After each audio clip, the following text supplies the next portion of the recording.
Attention. పోలీసులు విచారణకు పిలిచి చాలా ఇన్హ్యూమన్గా బ్రూటాలిటీతో వ్యవహరిస్తుంటారు.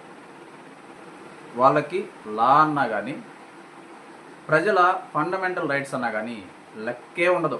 ఎందుకంటే వాళ్ళకి చాలా పవర్ ఉంటుంది. వాళ్ళు చేసిన తప్పుల్ని కప్పిపుచ్చుకునేందుకు సిస్టమ్ని వాడుకుంటారు. పోలీసులు ఒక కేసులో చాలా బ్రూటల్గా, ఇన్హ్యూమన్గా ప్రవర్తించారు. ఆ కేసు జమ్మూ అండ్ కాశ్మీర్లో జరిగింది. ఒక కానిస్టేబుల్ని ఎన్డీపీఎస్ కేసులో విచారణ కోసం పిలిచారు. పిలిచి అక్కడ 6 రోజుల పాటు ఇల్లీగల్గా డిటెన్షన్లో ఉంచడం మాత్రమే కాదు, క్రూరంగా టార్చర్ చేశారు. క్రూరంగా అంటే అట్లా ఎట్లా కాదు, అతని రీప్రొడక్టివ్ ఆర్గాన్ని టెస్టిసిల్స్తో పాటు సర్జికల్ బ్లేడ్తో కోసి వేరు చేశారు. అతని థైస్ మీద, బటక్స్ మీద సివియర్ ఇంజురీస్ చేశారు. అంతేకాదు, అతని రెక్టం లోపల కూడా గాయాలయ్యేలా చేశారు. బాడీ అంతా మల్టిపుల్ ఫ్రాక్చర్స్ ఉన్నాయి. ఇంత బ్రూటల్గా వ్యవహరించారు. అతన్ని హాస్పిటల్లో జాయిన్ చేసేటప్పుడు అతని రీప్రొడక్టివ్ ఆర్గాన్ని ఒక ప్లాస్టిక్ కవర్లో తీసుకెళ్లాల్సి వచ్చింది. ఆలోచించండి, పోలీసులు ఎంత బ్రూటల్గా వ్యవహరించారో. ఇంత బ్రూటల్గా వ్యవహరించిన కేసులో పోలీసుల డిఫెన్స్ ఏందో తెలుసా? ఆ పోలీస్ కానిస్టేబుల్ సూసైడ్ అటెంప్ట్ చేసుకున్నాడంట. ఎవడైనా మైండ్ ఉన్నాడు అంత పెద్ద గాయాలు చేసుకుంటాడా?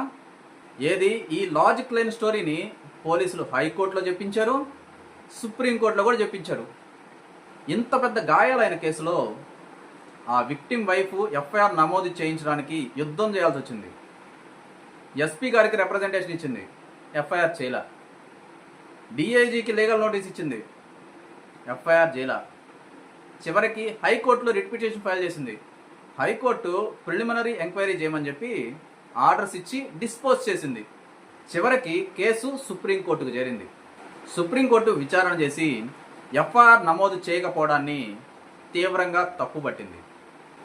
ఆ పోలీసుల మీద ఎఫ్ఐఆర్ రిజిస్ట్రేషన్ చేయమని చెప్పి ఆర్డర్స్ ఇచ్చింది. ఆ కేసుని సిబిఐకి అప్పగించింది.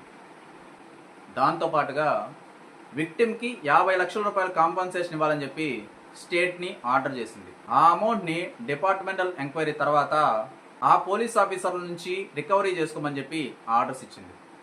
సో చట్టం అయితే ఉంది. చాలామంది పోలీసులు బాధ్యతారహితంగా వ్యవహరిస్తుంటారు. ప్రజల యొక్క ఫండమెంటల్ రైట్స్ అన్నా కానీ లెక్కలేదు. చాలా క్రూయల్గా వ్యవహరిస్తుంటారు. సో ఎవరైతే విక్టిమ్స్ పోలీస్ బ్రూటాలిటీకి గురయ్యారో మీరు కామ్గా ఉండాల్సిన అవసరం లేదు. వాళ్ళ మీద లీగల్ యాక్షన్ తీసుకోండి. వాళ్ళకి శిక్ష పడేట్లు చేయండి.